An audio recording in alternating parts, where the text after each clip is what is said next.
अनस की स्टोरी में आपका स्वागत है। आज फिर हम एक नई कहानी लेकर आपके सामने उपस्थित हैं। तो चलिए शुरू करते हैं आज की कहानी। हिमाचल प्रदेश के एक छोटे से गांव में एक जंगल था। ये जंगल बहुत ही घना और अंधेरा था। कहा जाता था कि इस जंगल में भूतों का बसेरा था। गांव के लोग इस जंगल में जाने से बहुत डरते थे। एक दिन गांव के एक लड़के का नाम राजू अपने दोस्तों के साथ जंगल में घूमने चला गया। वह भूतों की कहानियों पर विश्वास नहीं करता था। उसे लगा कि यह सब सिर्फ अफवाहें हैं। राजू और उसके दोस्त जंगल में घूमते हुए बहुत आगे निकल गए।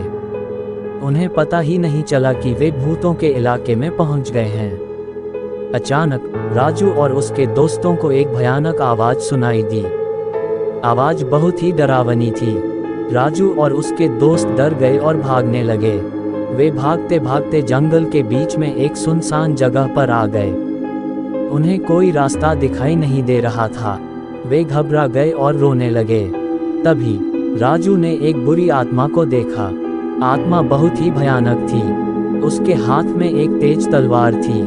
आत्मा ने राजू और उसके दोस्तों को देखा और उन पर हमला कर दिया।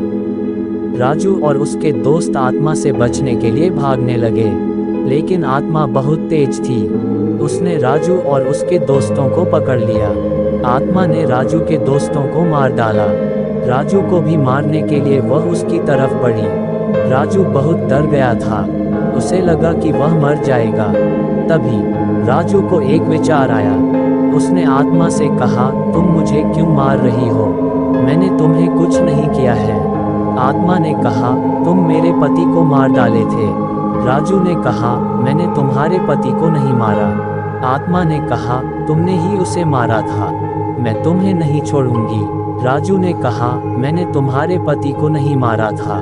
मैं तुम्हें सच बता सकता हूँ। आत्मा ने कहा, तो मुझे सच बताओ। राजू ने कहा, तुम्हारे पति की मौत एक दुर्घटना थी। वह एक दिन जंगल में घूम रहा था कि अचानक एक पेड़ गिर गया और उसने उसे कुचल दिया। आत्मा को राजू की बात पर यकीन नहीं हुआ। वह उसे और भी ज्यादा गुस्सा हो गई।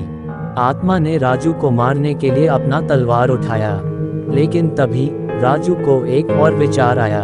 उसने आत्मा से कहा, तुम मुझे मार दोगी तो तुम्हारे पति कभी भी शांति नहीं पा सकेंगे। आत्मा ने कहा, तुम क्या कह रहे हो? राजू ने कहा, तुम्हारे पति की आत्मा हमेशा तुम्हारे पीछे पीछे रहेगी। वह तुम्हें कभी भी नहीं छोड़ेगी। आत्मा को राजू की बात पर यकीन हो गया। वह राजू को मारने से रुक गई। आत्मा ने राजू से कहा, तुम सही कह रहे हो। मेरे पति की आत्मा को शांति चाहिए। आत्मा ने राजू से कहा कि वह उसे अपने पति की आत्मा को शांत करने में मदद करे। राजू ने आत्मा की मदद करने का फैसला किया। उसने आत्मा को बताया कि उसे क्या करना चाहिए। आत्मा ने राजू की बातों को ध्यान से सुना। फिर उसने अपने पति की आत्मा को शांत करने के लिए एक अनुष्ठान किया।